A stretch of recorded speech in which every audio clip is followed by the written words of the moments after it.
Sciatica disk हर्निएशनमध्ये पायाला, हाताला मुंग्या का येतात?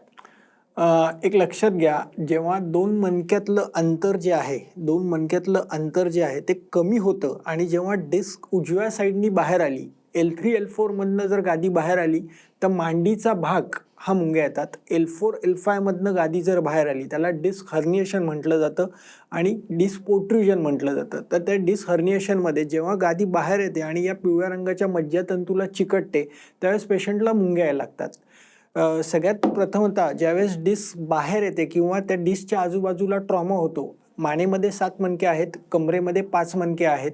ज्यावेळेस दोन डिस्कमधलं जे अंतर आहे ते कमी होतं किंवा डिस्क ही बाहेर येते, न्यूक्लियस पल्पस हा ॲन्युलस फायबरला टिअर करतो, त्यावेळेस सगळ्यात पहिलं लक्षण जे जाणवतं ते म्हणजे मॉर्निंग स्टिफनेस.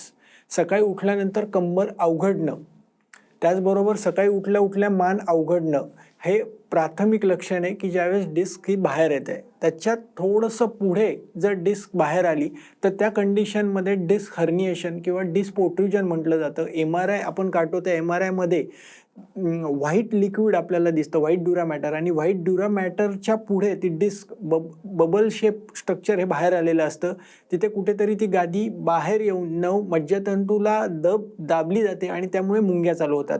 मग काही पेशंटच्या मुंग्या या बटक्समध्ये असतात, काही पेशंटच्या मुंग्या या कमरेपासून मांडीपर्यंत असतात, काही पेशंटच्या सायटिक नर्व पिंचिंग ज्याला म्हटलं जातं त्यामध्ये स्पेसिफिक कमरेपासून पायाच्या बोटांपर्यंत त्या मुंग्या येतात. पेशंटला 5 मिनिटंही चालता येत नाही. मग काही पेशंटला बधीरपणा असतो, काही पेशंटच्या तळपायांची आगाग होत असते.